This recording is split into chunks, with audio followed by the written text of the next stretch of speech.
Hey guys, so I just completed, I didn't just complete it, this is my second time recording this video, but I recently completed my family's manifesto. Now, as you guys know, I'm divorced, but I plan to remarry soon. I want to make sure that, my new husband aligns with our family's manifesto. But ultimately, he'll be the head of our household, so he can change the manifesto at any time. But hopefully, if I marry correctly this time, that he'll fit in nicely. Okay, so the first things first is I put the date that this manifesto was created because I plan on making a new manifesto every year. And then the first thing I ask is words that describe our family. I'm gonna share with you some of these, but not all of these. So, words that describe our family is God fearing, peculiar, black, excellence, loving, and bold. They're pretty much self-explanatory. What is important to our family? Faith and salvation in Christ, solid family support, literacy, health, and physically and financially. Health, physically and financially. So of course, God is the head of our lives, so He's important. Solid family support, so that means we're not just family in name only, but that we actually support each other. If somebody has a test, I want all of us to study and help the person study so that they can get a good grade. If someone has a game, I want all of us to be there in the cheering corner section, whatever. If someone has anything that they're trying to pursue, I want all of us to come together to work on whatever we're trying to pursue. That's a solid family support. Literacy, of course, you know what that means. And then health, literacy and health, and physically and financially, that just means that we take care of our bodies because it's our temple. And then also financially, we are good stewards over money. What does our family believe in? Of course, we believe that Jesus is both fully God and fully man. He was sent to earth by God the Father so that he can take on the sins of the world and die, and that he was resurrected, and that through his resurrection, through his death and resurrection, we and if we accept that we are saved. We believe that we believe that God has connected us for a reason. We also believe that education is a privilege that our ancestors uh, died for in the United States, and that everyone should be educated formally or informally. Um, there's a few more that I don't want to read online, but just know that some of them. Our family's favorite activities. So we have those. Uh, I'll share these because they're not secretive. Urban hiking, exploring nature, and reading books. That's what our family likes to do. When I was pregnant with my kids, we would take long walks. When I had my daughter, we would take long walks. When I was pregnant with my son, I would take long walks with him. When he was born, the whole family would take long walks. That's something that we like to do. We like hiking and going on trails and stuff like that.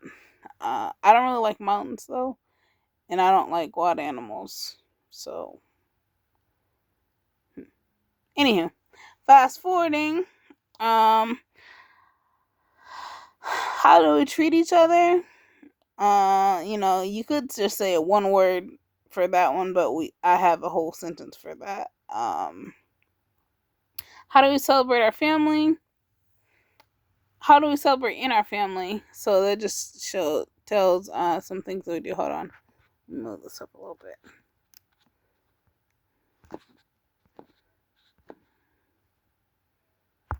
Um, how do we celebrate in our family? And then the next question is, what do we celebrate in our family? So we do not celebrate Halloween. Just a family thing. We don't celebrate Halloween. We love Jesus. You can argue with your mama. We're not celebrating it. Next, we have the holidays that we do celebrate. So of course, some Jewish holidays, and then Christian holidays, of course. And And then I have examples of those days. So, like the day that you got saved, the day that you got baptized, we celebrate that. Christmas, we celebrate that. Maybe not actually on December 25th. We usually celebrate that around the resurrection, which is in April.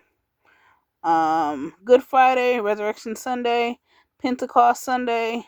We celebrate birthdays and weddings and baby showers and graduations, just to name a few. What are our strengths as a family? I have that on there. What we like others to say about our family?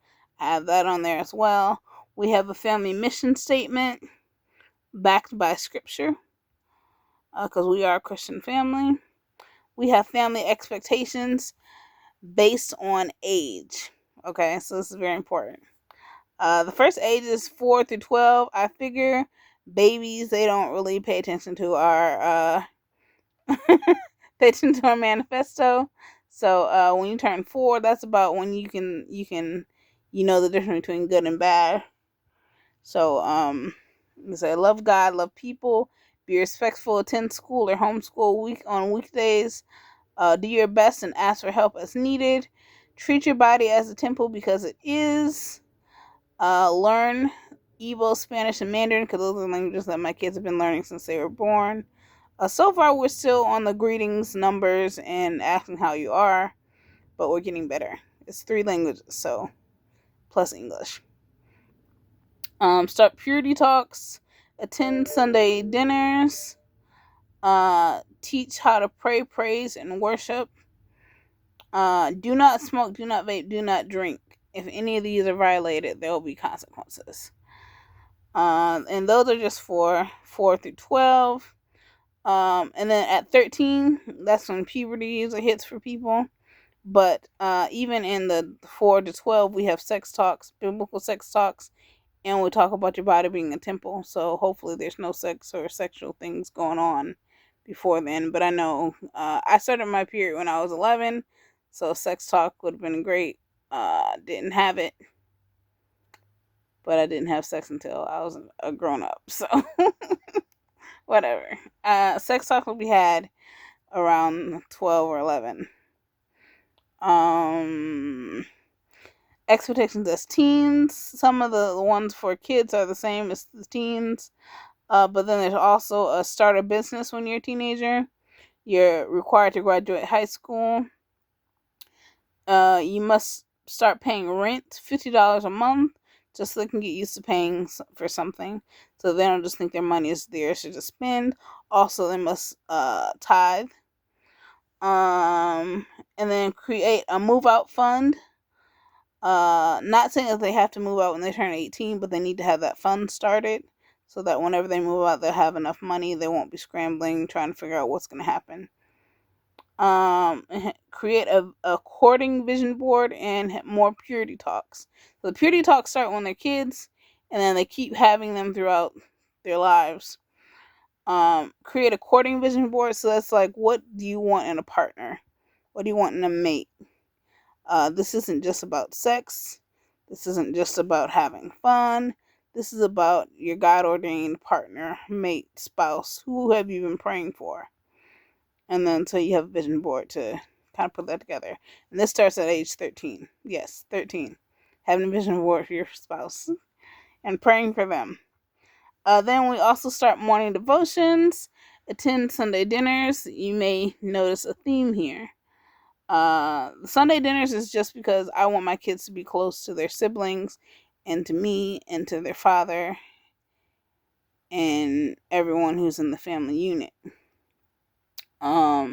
Sometimes throughout the week you don't get a chance to have a sit down dinner, but no matter what, on Sunday you need to be in this house so we can eat and talk and be together. So, yeah. Also, attend family holiday trips. This is what I've been doing when I was younger. With my own family, we would take trips. We'd take cruises. We would take trips. We go on family reunions and stuff like that. So that's mandatory. Once again, do not smoke, vape, or drink. There will be penalties, and there are curfews set I'm gonna go to the expectations for the young adults, some similar to the ones of the kids. But also when you're a young adult, you must buy life insurance policies for yourself, and you must volunteer whenever someone gets sick to go to the hospital or the nursing home to be with them. That's a mandatory thing, because in my family we don't believe in leaving loved ones in nursing homes or hospitals by themselves, because that's when they get abused and things of that sort happens. When they think that no one's there that loves them, that's when it happens. Courting expectations, marriage expectations, divorce expectations.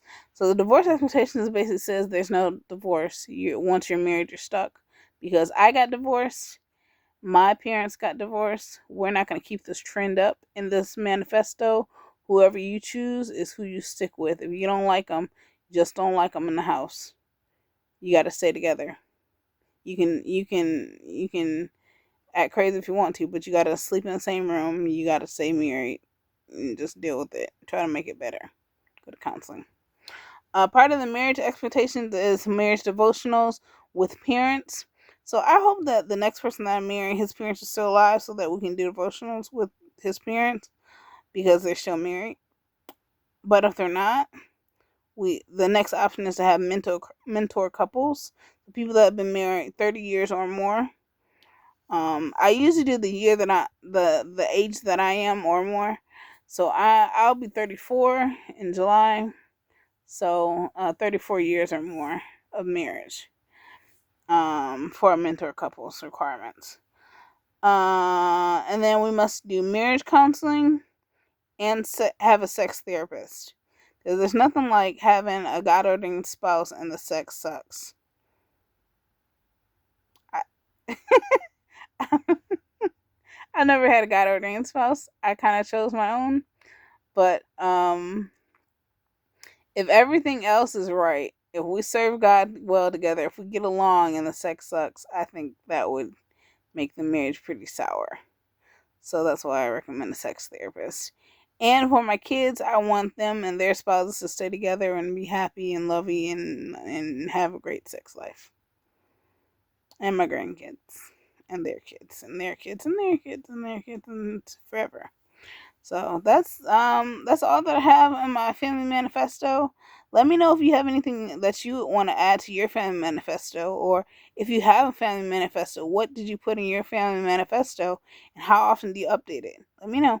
Thank you guys for watching, and I'll see you in my next video.